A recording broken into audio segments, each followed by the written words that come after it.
comment j'ai fait pour passer de ça à ça. Quand j'étais sortie de la transition capillaire, je les avais coupés comme je vous avais montré du coup dans l'autre vidéo en fait ils s'étaient retrouvés du coup vers là, enfin en tout cas ils dépassaient pas trop les oreilles, genre ils étaient ouais là, mais c'était quand même assez long, mais bon je pouvais faire des coiffures mais voilà quoi, c'était limite. Et du coup j'ai fait non, il faut vraiment que je fasse pousser mes cheveux là, c'est dans la non. Et du coup en quelques mois vraiment je me suis retrouvée avec une touffe là, et tout le monde me pose cette question, mais comment t'as fait et tout en quelques mois et tout, comment t'as fait? Je suis en bonne santé, brillant et tout. Merci pour les compliments, mais je vais vous dire tout de suite comment j'ai fait, quelles sont les 10 règles qui ont fait pousser mes cheveux. C'est parti. Premier conseil pour faire pousser ses cheveux, donc je les ai notés juste à côté, essayez de les connaître et de les comprendre, de quoi ils ont besoin. Par exemple, essayer de les écouter, les comprendre, c'est-à-dire de voir quels aspects ils ont. S'ils sont secs, là ça veut dire qu'il faut faire un masque, faire un shampoing et les hydrater. S'ils sont cassants, essayer de voir si c'est par rapport au peigne par exemple, si c'est par rapport à la brosse. Si vous vous retrouvez avec plusieurs cheveux dans le lavabo, essayez de comprendre pourquoi, par exemple quel produit j'utilise. Peut-être que tel produit ils aiment pas, ou j'utilisais ça tellement le cantou parce que je sortais de transition, et une fois que j'étais sortie de transition et du coup j'utilisais ça encore pour démêler et tout. En fait ça c'est fait plutôt pour boucler les cheveux ou même les démêler, mais pas pour les hydrater. Et je voyais que mes cheveux ils aimaient pas, ils voulaient vraiment une huile ou je sais pas, en tout cas ils voulaient quelque chose pour se nourrir quoi, ils vont pas se nourrir de ça. Donc du coup j'ai compris très vite qu'ils voulaient vraiment quelque chose pour se nourrir. Donc c'est pour ça que j'ai acheté par exemple l'huile de palme. L'huile de palme vraiment c'est génial, mais vraiment si vous ne connaissez pas ça, allez-y, foncez prendre l'huile de palme. Donc j'ai commencé avec l'huile de palme et même donc de Aromazone, je sais pas si oui il est derrière. L'huile de palme du coup ça ressemble à ça en fait. Oui c'est une huile, mais en fait elle a une texture différente par rapport aux autres, c'est à dire que elle est ça fait c'est un peu comme du beurre, mais c'est pas du beurre du coup.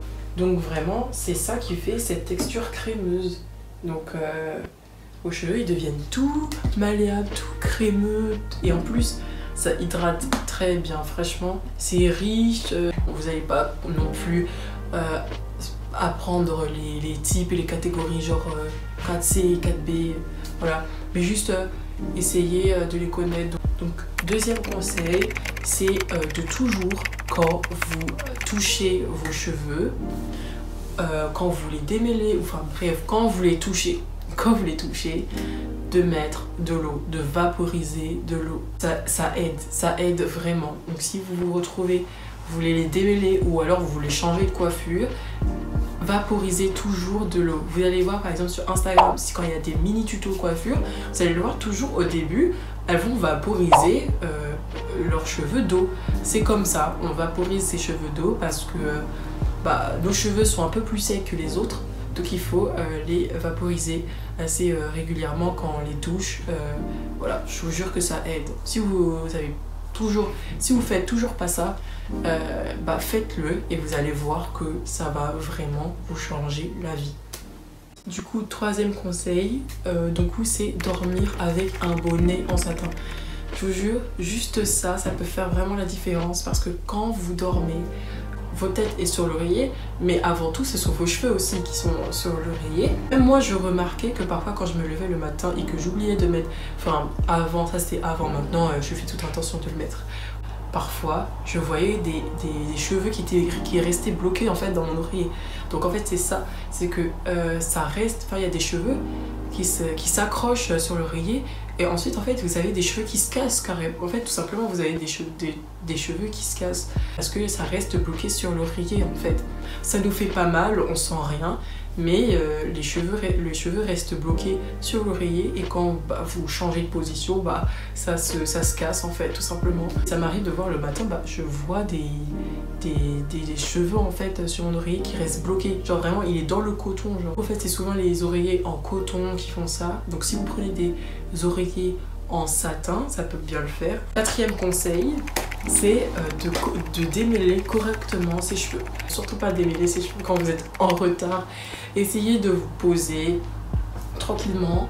Si c'est le matin, moi je conseille pas vraiment de faire quoi que ce soit le matin avec ses cheveux. Après c'est vous qui voyez, c'est vous comment vous vous organisez, mais moi je conseille vraiment pas de faire quoi que ce soit avec ses cheveux le matin. Quand après vous allez au travail, moi je conseille vraiment pas ça. Mais en tout cas, essayez de prendre le temps pour vos cheveux et de démêler tranquillement et de faire votre petite coiffure ou de démêler tout simplement pour pouvoir, je sais pas, avoir un afro.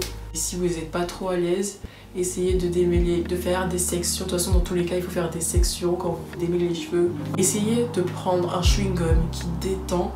Moi, je faisais ça un moment avant, quand j'étais pas trop à l'aise et que je venais de sortir de ma transition capillaire et que je me retrouvais avec du coup des cheveux 100% naturels. Voilà. Alors 5e conseil, c'est de ne pas trop souvent lisser ses cheveux. Enfin en tout cas, les exposer à la chaleur. Alors là c'est vraiment ce qu'ils détestent le plus. C'est vraiment faire une fois comme ça, genre une fois comme ça, genre si vous avez une sortie, une petite soirée et tout. Même au shampoing, essayez de les rincer à l'eau tiède ou froide. Ou même le sèche-cheveux pour un brushing. Vous pouvez faire un brushing parce que moi j'en fais des brushings pour les assouplir, etc. Mais j'utilise ça. Et c'est trop bien. C'est de la marque Cantu, encore. C'est un protecteur de chaleur. En fait ça marche super bien, genre mes cheveux ils sont pas du tout cassants, alors que je sais que si j'en mets pas, genre ils vont devenir un peu secs, cassants et tout. Ça marche vraiment bien, donc si vous savez pas quel produit acheter pour protéger vos cheveux contre la chaleur, prenez ça. Ils sont super bons, vraiment. C'est la même chose pour les colorations, essayez de ne pas faire trop de coloration. Mais je préfère mettre du coup la peinture, je sais plus comment ça s'appelle, mais en tout cas je vais vous mettre l'image là. Un moment, tout le monde l'utilisait. Il y a un moment où tout le monde, mais genre vraiment tout le monde l'utilisait, surtout aux USA. Genre je voyais tout le temps sur Instagram, genre la peinture, je sais plus comment elle s'appelle vraiment, son nom m'échappe, mais en tout cas je mets la photo ici parce que je pense qu'elle est facile à retrouver parce que je voulais même m'acheter ça à un moment. Ça coûte pas très cher non plus, ça va.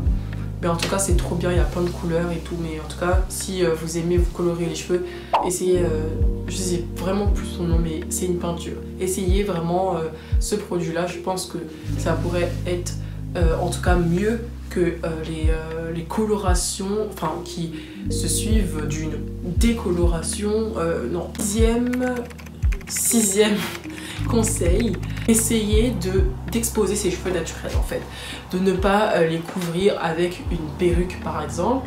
Si vous aimez les perruques, il n'y a pas de problème, franchement, il n'y a pas de problème. Une fois comme ça, vous mettez une perruque si vous voulez, ou des tissages, il n'y a pas de problème.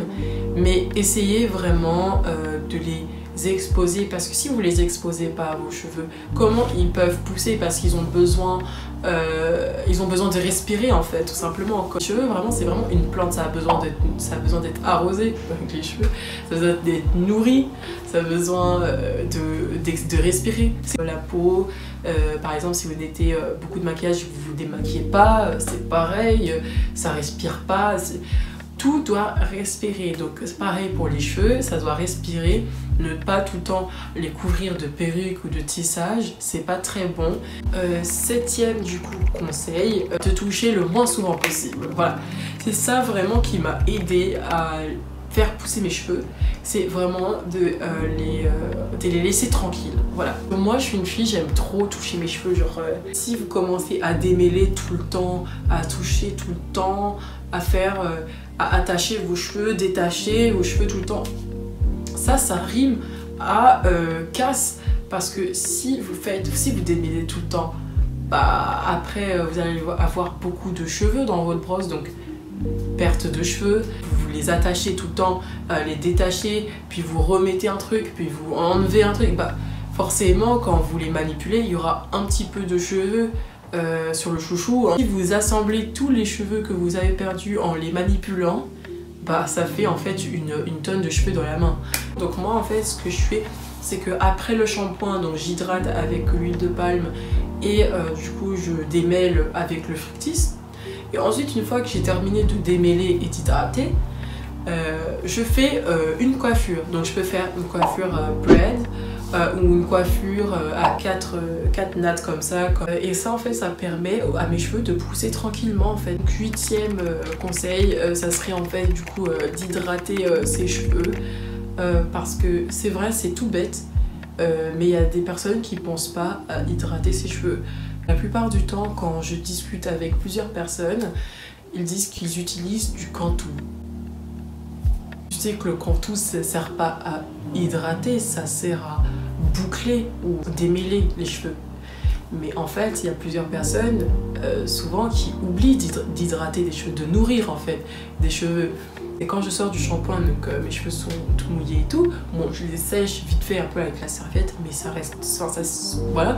Mais sinon, ils sèchent tout seuls. Et en fait, ils ont toujours de l'eau, mais parfois je rajoute au vaporisateur.